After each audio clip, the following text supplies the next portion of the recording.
देश के अंदर पार्लियामेंट का चुनाव शुरू हो चुका है और कुरुक्षेत्र लोकसभा का चुनाव 25 मई को होने जा रहा है। उसके लिए कार्यकर्ताओं से सलाह मशवरा किया कि कैसे इलेक्शन की मैनेजमेंट की जाए, कैसे इलेक्शन लड़ा जाए। 30 तारीख को हमारे हल्के थानेसर में प्रोग्राम है हमारे उम्मीदवार सुशील गुप्ता जी के, उसके बारे में रूपरेखा बनाई गई और कार्यकर्ताओं ने बड़े जोश के साथ एक ही बात कही है कि कोई भी उम्मीदवार आए, निश्चित रूप से इंडिया गठबंधन के उम्मीदवार डॉक्टर सुशील गुप्ता जी जीतेंगे। आज मैं बीजेपी के उम्मीदवार जी का बयान पढ़ रहा था कि कुरुक्षेत्र मेरा घर है, मेरे पिताजी मुझे यहाँ छोड़ के गए थे। निश्चित रूप से कुरुक्षेत्र वालों ने तो उनको अपना मानना था और 2 बार यहाँ से सांसद बनाए थे, परंतु जब कुरुक्षेत्र के लोग मुसीबत में थे तब घर का जो अपने आप को घर कहते हैं वो नज़र नहीं आए। कोरोना काल के अंदर लोग ऑक्सीजन की कमी से मर रहे थे, लोग इंजेक्शन की कमी से मर रहे थे। लॉकडाउन के समय मजदूर को मजदूरी नहीं मिल रही थी, रेडी वाला रेडी नहीं लगा पा रहा था, दुकानदार बिजली का बिल नहीं भर पा रहा था।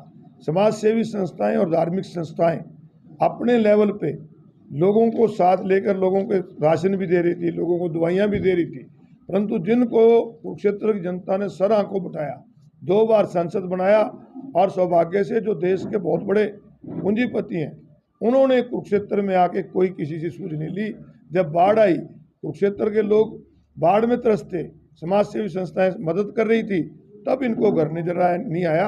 आज चुनाव आया और चेहरा पार्टी बदल के दूसरी पार्टी से आके आज कुरुक्षेत्र को घर कहते हैं, तो ऐसे लोगों को सबक कुरुक्षेत्र की जनता सिखाएगी। और निश्चित रूप से जो लोग 400 पार कहते थे, 5 मिनट पहले जिन लोगों को पार्टी में शामिल कर टिकट दे दी, आज उनकी हालत बहुत बुरी है।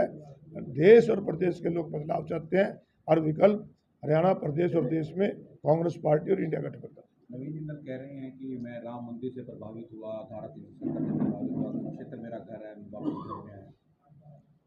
राम हम सब के मन में, राम कण कण में।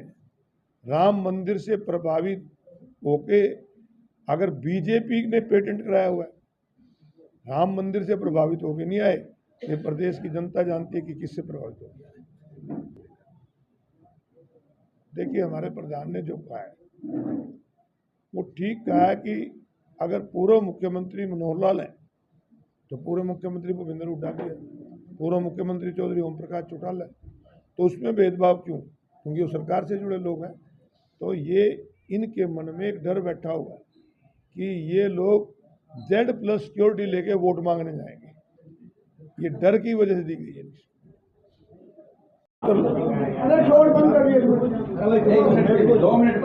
दोबारा करोगे, अलग अलग इकट्ठा कर दो, कोई लेकिन लिखी होगा।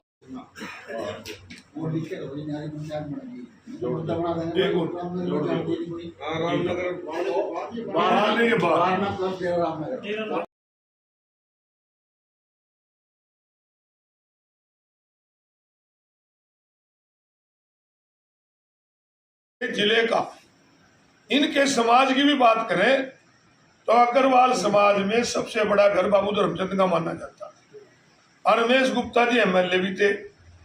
उनके घर दुख हुआ, उनकी धर्मपत्नी की डेथ हुई। बाकी तो छोड़ दो भाई, मिंदर का नहीं गया, मियाँ सिंह का नहीं गया, मेरा नहीं आया, जो उनके परिवार में का जिनका सदस्य बना उनका भी बैठन नहीं आया।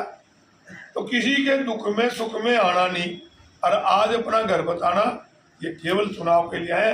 हमने तो इतनी बार लोगों से कहेंगे, और लोग सब सियाने लोग हैं।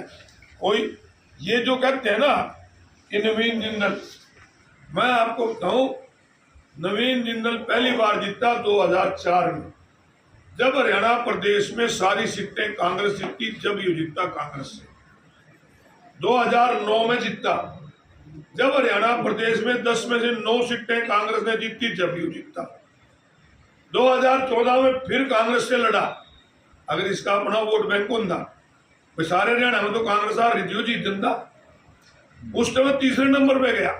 इस पे जो वोट बैंक था वो कांग्रेस का वोट बैंक था और कांग्रेस के वोट बैंक को छोड़ के आज ये पता नहीं किस दबाव में गया, ये तो वही जाने। परंतु आज वो बीजेपी का उम्मीदवार बन के आया और बीजेपी ने तो हरियाणा प्रदेश की बात करें, हरियाणा प्रदेश के अंदर तो बीजेपी ने कुछ करे ही नहीं।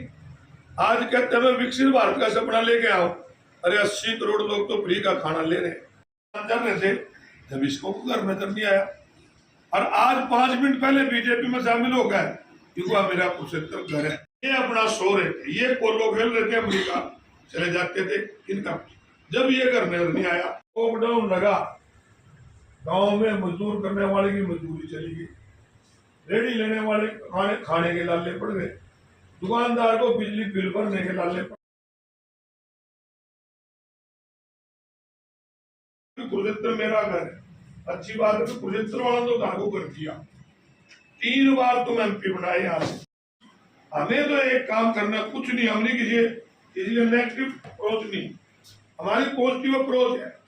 हम तो ये जो कैंडिडेट आज भी जो लालिया लोग नहीं वो तो कल नहीं चाय पी ले, रोटी खा ले, सारा आपस में चर्चा कर वोट नहीं देगा।